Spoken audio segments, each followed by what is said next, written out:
Tonight, multiple locations across Israel have been hit in a coordinated wave of Iranian missile and drone attacks. Military bases, energy infrastructure, and major cities, all targeted despite advanced air defense systems. Fires are burning, airports are shut down, and sirens are echoing across the country. This is not just another exchange. This is a clear escalation and a shift toward a longer, more dangerous phase of war. Let's start with what was hit. In Haifa, a key oil refinery was hit. Large fires broke out and thick smoke covered parts of the city. This is a critical energy facility, meaning the impact is not just physical, but economic. Several missiles struck Nevatim Airbase in southern Israel, one of the country's most strategic military installations. Even limited damage here carries major military significance. In the Tel Aviv area, missile debris and direct impacts damaged buildings.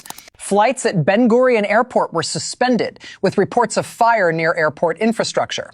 In southern Israel, Beersheba was also hit, with damage reported in civilian areas. At the same time, rockets were launched from the north by Hezbollah. Fires broke out near the Lebanese border, opening an additional front. Now, how were these attacks carried out? Iran used a combination of ballistic missiles, drone swarms, precision-guided munitions. Some of these weapons, like Qaim, Sadid, and Almas, are small, highly accurate, and difficult to stop. They use laser or thermal guidance to strike targets precisely. And here is the key point. Many of these weapons cost as little as $20,000, but the systems used to intercept them can cost millions. This turns the conflict into a war of cost as much as capability. The impact on Israel is clear. Military infrastructure has been hit. Energy facilities have been damaged. Airports have been disrupted. Civilian areas have suffered damage. Even when most missiles are intercepted, a few getting through is enough to cause serious damage. As you can see in the video, on the outskirts of the city, debris from missiles and direct strikes damaged some buildings. Flights at Ben Gurion Airport have been suspended, and the airport is reportedly on fire. Initial reports suggest that dozens of people have been killed and many injured inside Israel, with several in critical condition. The Israeli president, Isaac Herzog, has said Iranian small missiles weighing 8 to 10 kilograms are extremely dangerous and destructive, causing serious concern and damage for us. Iran produces missiles costing around $20,000, forcing the use of interceptor systems worth millions of dollars. These small missiles, or precision-guided munitions, are named Qaim, Sadid, and Almas, and weigh approximately 8 to 15 kilograms. Their accuracy is very high. They use laser or thermal guidance to hit targets precisely, significantly increasing the risk of casualties and damage. Iran produces these weapons using low-cost local technology, ranging from $5,000 to $20,000, giving it an edge over expensive defense systems such as Patriot and Iron Dome. Iran is producing dozens of such missiles daily. Now you can judge for yourself where Iran stands in this war. It can prolong this war for years and cause billions of dollars in daily losses to its opponents. Iran has spread destruction across Israel using cluster bombs and ballistic missiles. Tel Aviv is engulfed in flames, sirens are sounding everywhere, and people are rushing to shelters. The situation in Israel is extremely difficult, with reports of large-scale destruction and casualties. Dozens of Iranian missiles are targeting Israel's largest military base, Nevatim Airbase. Many buildings are burning. Airports and infrastructure have been targeted. Fires are raging everywhere, and fear has gripped the entire country.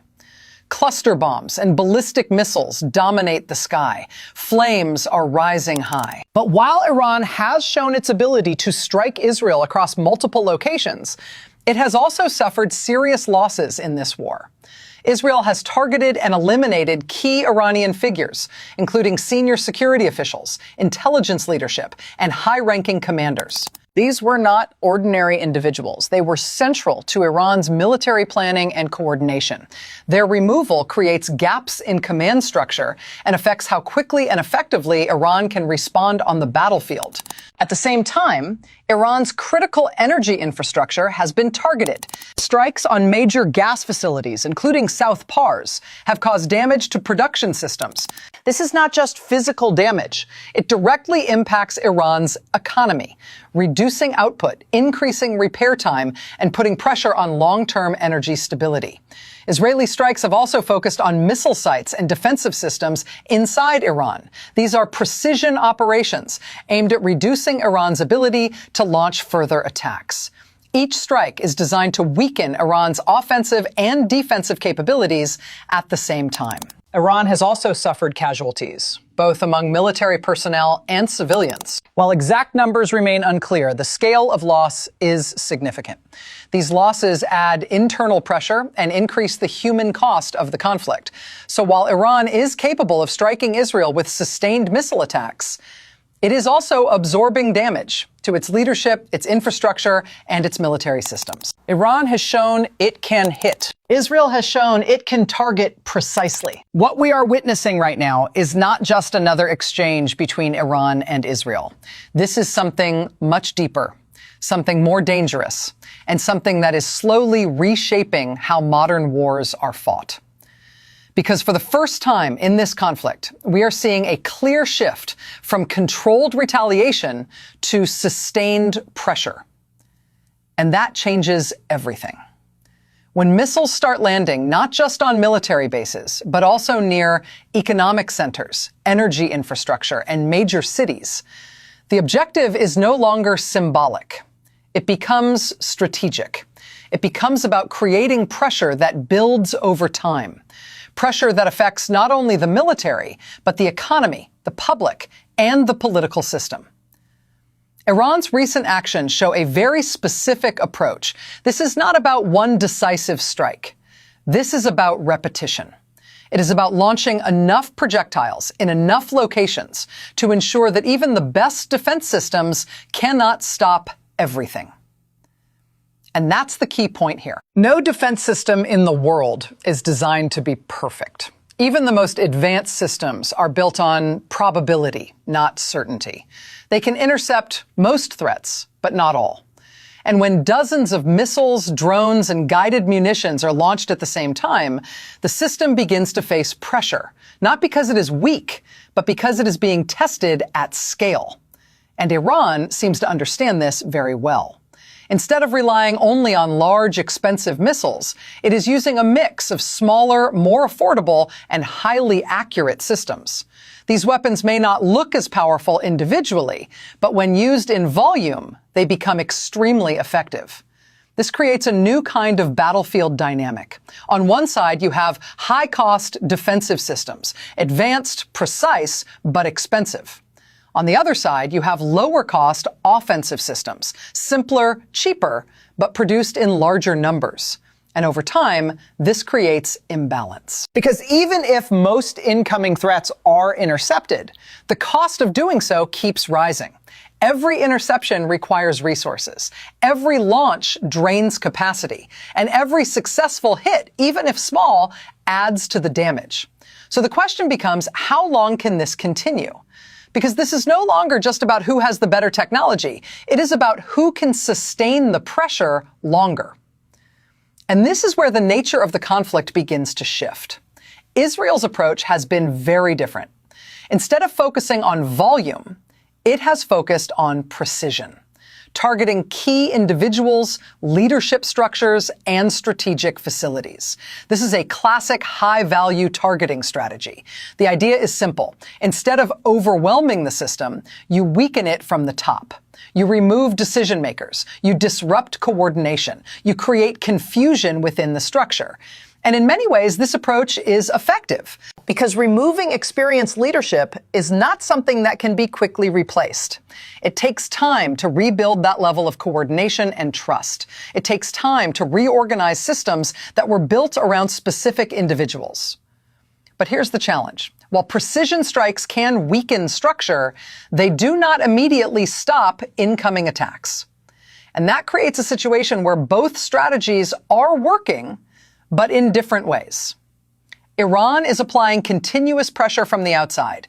Israel is applying targeted pressure from within. And when these two strategies collide, the result is not quick resolution. It is prolonged conflict.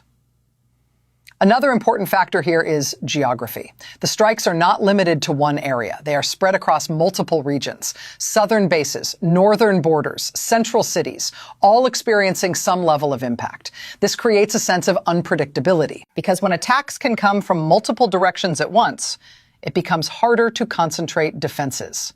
Resources have to be spread out. Attention has to be divided. And that increases the chances of something getting through. At the same time, the psychological effect cannot be ignored. Sirens, explosions, fires. These are not just physical events. They affect how people think, how they react, and how they perceive safety. Even if the physical damage is limited, the psychological pressure builds over time. And in modern conflicts, that matters just as much as physical destruction. Because public pressure can influence decisions. Economic disruption can influence strategy, and uncertainty can influence escalation. Now, looking at the bigger picture, this is where things become even more complex. Because this conflict is not happening in isolation. Every strike, every response, every escalation, it all sends signals to the wider region. And those signals matter. When energy infrastructure is targeted, it affects markets. When shipping routes become risky, it affects global trade. When tensions rise in one area, it creates ripple effects elsewhere. So what we are seeing is not just a military confrontation. It is a layered conflict. Military, economic, psychological, and strategic, all happening at the same time. And the longer it continues, the more interconnected those layers become. Another key point is sustainability. Wars are not just fought with weapons. They are fought with resources, production capacity, financial strength, logistics. All of these play a role. Iran appears to be focusing on sustainability through lower cost systems and continuous production. Israel appears to be focusing on maintaining superiority through precision and advanced technology. Both approaches have strengths, but both also have limits. Because over time, costs accumulate, damage accumulates, pressure accumulates, and eventually something has to give. The challenge is that right now, there is no clear indication of what that something will be. There is no clear endpoint. There is no clear path to de-escalation. And that uncertainty is what makes the situation more dangerous. Because when conflicts continue without a clear direction, the risk of miscalculation increases. A single strike can trigger a larger response. A single incident can expand the scope of the conflict. And when multiple actors are involved, directly or indirectly, the complexity increases even further. At this stage, both sides are demonstrating capability. Iran has shown that it can launch sustained attacks across multiple targets. Israel has shown that it can respond with precision and reach deep into critical systems. So the question is no longer about capability. That has already been established. The real question now is about endurance. Who can maintain this level of pressure over time? Who can absorb losses and continue operating? Who can adapt faster to changing conditions? Because in a conflict like this, adaptation becomes just as important as strength. Strategies evolve, tactics change, and the side that adjusts more effectively gains the advantage. But even then, the outcome is not guaranteed. Because this is not a controlled environment. This is a dynamic situation with multiple variables, constant movement, and unpredictable responses. And that means one thing. The longer this continues, the harder it becomes to control. And once control is lost, escalation becomes much more difficult to manage. That is the reality of where things stand right now. Not a finished conflict, not a clear victory, but an ongoing situation, evolving, intensifying, and becoming more complex with each passing moment. That's all for now. Thank you for watching. If you found this breakdown helpful, make sure to like, share, and subscribe for more in-depth analysis. I'll see you in the next video.